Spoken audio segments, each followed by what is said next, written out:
आदरणीय आर्चबिशप, व्यासपीठावरील सर्व मान्यवर, वातावरण एवढं गंभीर झालेलं आहे की माझ्या तोंडातून शब्द फुटत नाही. एक तर AC आहे आणि एवढं म्हणजे इतिहास म्हणजे कसा हसत खेळत खूप आनंदाचा विषय आहे.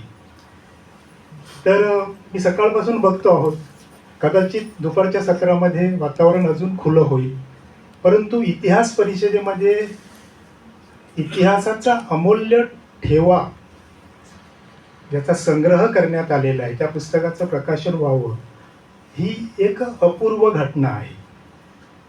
कुठल्या दिवसामध्ये आपण आहोत की इतिहास पुसला जात आहे, इतिहास नव्याने लिहिला जात आहे, सत्य लपवलं जात आहे, सत्याचा अपभ्रंश केला जात आहे. त्या काळामध्ये आपण उभे आहोत.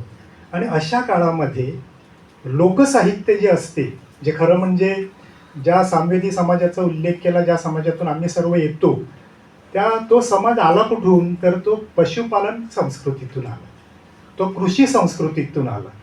आणि मग त्या संस्कृतीतून जे काही शब्द असतील, म्हणी असतील, वाक्प्रचार असतील, ते सगळे ह्या पुस्तकामध्ये हा अमूल्य ठेवा त्यांनी संग्रहित केलेला आहे.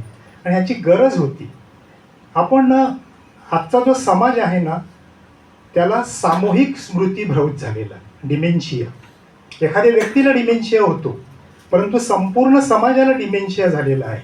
आणि असा सगळ्या समाजाला जेव्हा डिमेन्शिया होतो ना, त्यावेळेला उत्खनन जे आहे ना, इतिहास आणि उत्खननाचा संबंध आहे, ते उत्खनन होणं आवश्यक असते. आपण कुठून आलो, आपण कुणावर उभे आहोत, आपण कसे उभे आहोत, आपली भाषा काय आहे, आपली संस्कृती काय आहे, आपले विचार काय आहे, ह्याचं उत्खनन होणं आवश्यक आहे. आणि ते उत्खनन या पुस्तकातून झालेलं आहे. का विसरायचं नाही? म्हणजे माणसांचं स्थलांतर होते.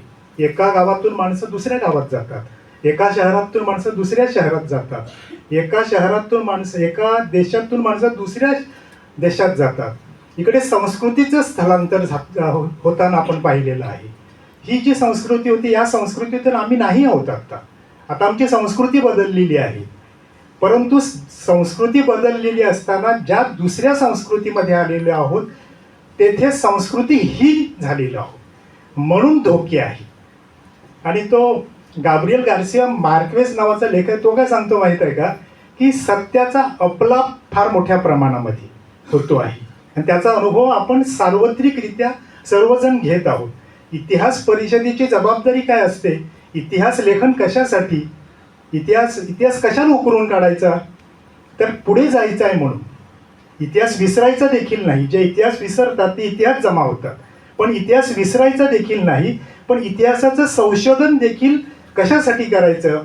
तर तुम्ही कोणाच्या खांद्यावर उभे आहात, कारण त्याच्यातून आपल्याला, तो गतकाळातून आपल्याला प्रेरणा मिळतात. ह्यामध्ये अनेक शब्द आहेत, अनेक म्हणी आहेत, अनेक वाक्प्रचार आहेत.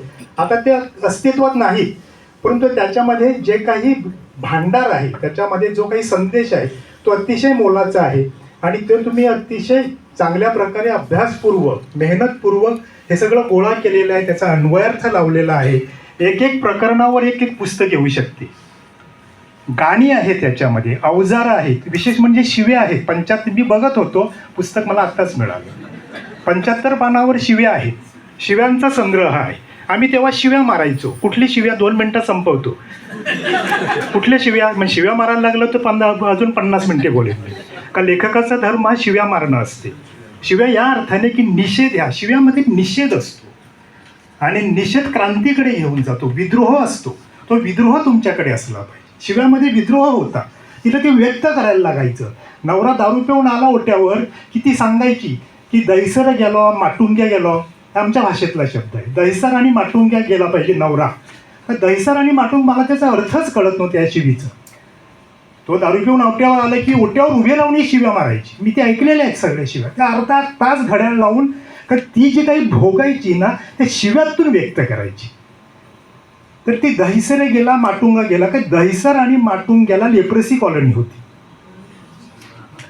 कुष्ठरोगाची कॉलनी होती. आता ती नाही. मग 100 वर्षापूर्वी ही शिवी अस्तित्वात आली असं आरभाई.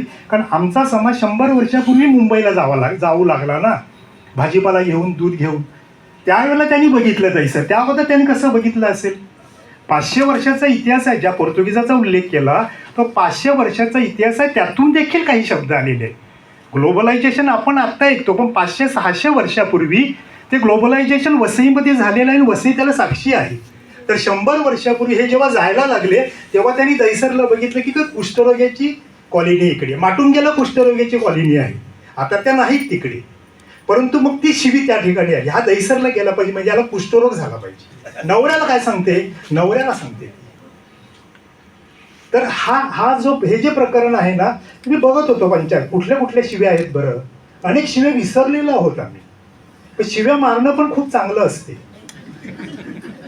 आणि शिव्यांचं कारण त्याच्यामध्ये प्रतिभा असते, त्याच्यात सृजन असते. आणि शिव्या ह्या सगळ्या स्त्रियांनी आणलेल्या आहेत जास्त करून. त्याचं कारण तुम्हाला सांगतो. याचं कारण त्या भोगता आहेत, त्याने भोगलेलं आहे. आता परिस्थिती किती बदलली मला ठाऊक नाही. आमची मनोवृत्ती काही बदलली नाही, आमची बघण्याची दृष्टी बदलली नाही. काळ जरी बदलला आम्ही त्याच नजरेने बघतो स्त्रियांकडे. भोगवस्तू म्हणूनच बघतो, म्हणून ती शिव्या मारते. ती आमची नजर ओळखते. हा कुठल्या नजरेने बघतो बरं माझ्याकडे? बाहेर नजर लगेच ओळखता येते, म्हणून त्या शिव्या मारतात. ते जाऊन आले बरं म्हणजे रोडवरून जाताना सुद्धा सुरक्षित नाहीत ना, आम्ही कुठल्या नजरेने बघतो त्याकरता शिव्या आहेत. असा सगळा हा भांडार जे आहे ना त्या पुस्तक म्हणजे आजच्या दिवसाची हे उपलब्धी काय आहे, मोठेपण काय आजच्या दिवसाचं, की अतिशय आमचा सगळा वारसा आहे. याच्यामध्ये संस्कृती आहे, विचार आहे, धन आहे आणि ते घेऊन आलेलं आहे कोणतरी, आणि ती पुन्हा एक बाई घेऊन आली. हे पण महत्वाचं आहे. आम्ही नाही घेऊन आलो. श्रीधन आहे का? हे श्रीधन आहे. पण शिव्या त्यांचं धन आहे, मणी आहेत, वाक्प्रचार आहे.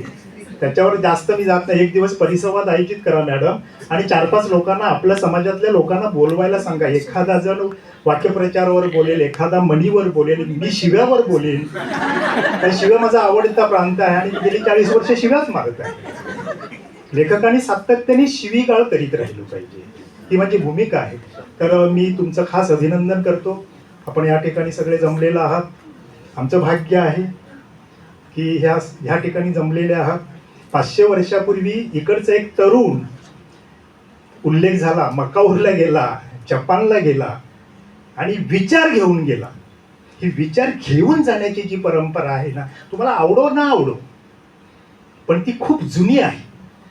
आता आमच्यावर जो शिक्का मारला जातो धर्मांतराचा वगैरे, त्याच्यात मी शिरत नाही, परंतु तो विचार घेऊन गेली. ह्या भूमीतला इकडचा एक मुलगा, 20 वर्षाचा मुलगा, तो त्या ठिकाणी गेला जपानला आणि त्या ठिकाणी प्राणाची आहुती दिली. शब्दांसाठी प्राण द्यावा लागतो, हा वारसा इकडचा आहे. तो घेऊन आपण या ठिकाणी जमलेलो आहोत. म्हणून तुम्हाला शुभेच्छा देतो. रजा घेतो.